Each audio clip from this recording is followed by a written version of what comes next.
Many such expensive meals later, I've come to realize that I'm left with no real choice but to overpay for the essential things in life. As much as that's true, Rohan, don't forget, this is an auto show.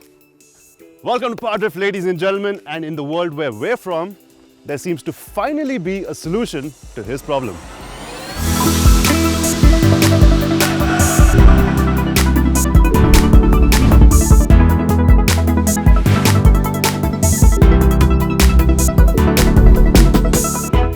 Can't just be the price.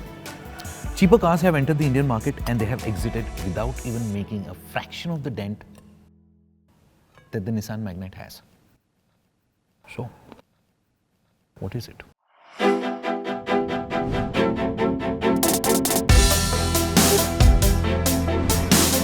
And so we decided to compare the Magnite with all that it goes up against, starting with the Kia Sonet. I liken the Kia Sonet to a fine dine experience, where the steaks are as exquisite as its facade. And here's the thing, everyone wants to go there, including you. For the price of a Sonet, you get a Magnite and a Kawasaki Ninja 300. The CVT on the Nissan Magnite doesn't feel like a CVT at all, and that's a good thing. The Renault-Nissan alliance is known to be making some of the best CVT transmissions in the world. And that makes me wonder whether it's a bit of an overkill trying to cram in a DCT for a tiny 1-litre turbo petrol. It doesn't quite perform the way you'd expect it to. It's actually quite sluggish at slow speeds. The 1-litre turbocharged petrol engine in this, it delivers in spades when it comes to power. It's got the workhorse kind of feeling to it, which is not a bad thing. You see, while the Magnite's 1-litre 3-cylinder turbo petrol, it's a good engine and it puts up a feisty performance, it's just not as refined as the Sonet's engine. Make no mistake, the Kia Sonet has made a very nice little niche for itself in the compact SUV class. And that's because it offers pretty much everything. For instance, there's a Bose sound system, there's connected car tech, there's ventilated seats. The seat comfort, the driver seat comfort in the Magnite is better than in the Sonet. These seats in the Sonet, they're more like you going to a fine dine place where they serve you preheated crockery, but these seats, they are slightly uncomfortable. And then just like people are looking at your car, you are looking at the instrument cluster out here, which is very Gundam robot inspired.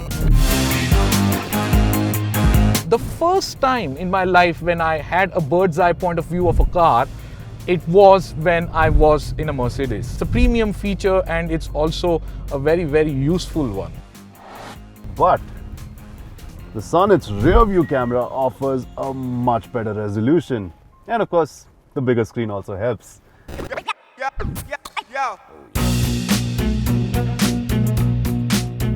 You can't really start a conversation about cars in this segment without really mentioning Maruti, can you?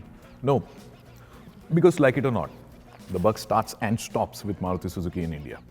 So essentially, if you're buying the Brezza, it's much like stopping over at McDonald's for a good meal, a good burger. They have stores in every nook and cranny of the country. Yeah. Let's say hypothetically you don't like what you got. You want to return it.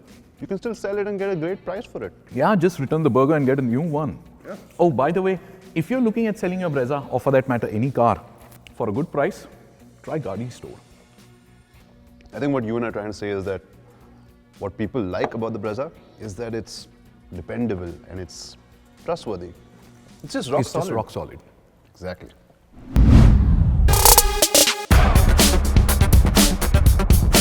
Allow me to let you in on something. The Brezza has a secret recipe in its menu, sandwiched somewhere between its practicality and thick dealership network. And it's the fact that it is an absolute hoot to drive. Thanks goes primarily to that 1.5-litre naturally aspirated engine and that wonderful smooth shifting 5-speed gearbox.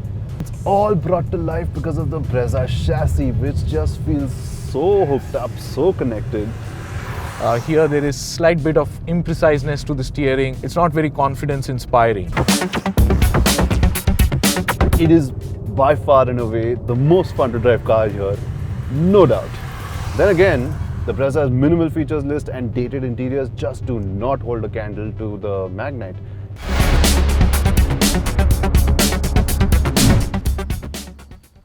It would be wrong of us to actually get the ball rolling on the story without actually mentioning the best-selling premium hatchback in the country currently, the Maruti Suzuki Baleno.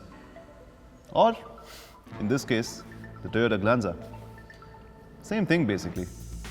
It's a lot like a premium cafe in that sense. You get a lot of varied items on the menu, stuff that you'd want to pay for, stuff that you would like to indulge in occasionally. Things like the yogurt with muesli right here, or this artisanal coffee, or this ridiculously dense cheesecake that I'm about to dig into. The Wi-Fi, the ambience, it's all there. It's all just easy. That's the Glanza for you. And the Glanza, it drives really well. Its naturally aspirated engine shares the same characteristics as the Brezza, but then again, the Magnite does weigh nearly a ton and just genuinely seems to excite you more with its 100 horses. In this day and age, premium hatchbacks usually come with all the bells and whistles that you would associate with in an SUV. So to that effect, there's automatic headlamps, rain-sensing wipers, a decently sized touchscreen. It's already there, can't really complain much. And then it's great value because, of course, if you compare the ride quality of the SUV, which is the Magnite, and compare it to something like the Baleno or the Glanza, then of course the SUV ride quality in the Magnite hails tremendously victorious over the hatchbacks. There is just no comparison.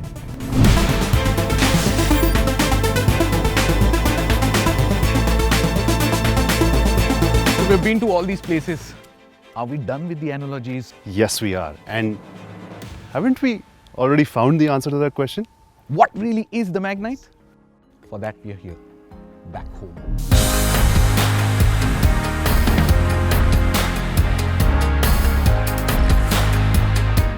We came back full circle, back home, and realized what the Magnite is. If the Brezza were fast food, the Glanza a cheesecake, and Sonet fine food experience, then it is here, back home, that we understood what the Magnite really was.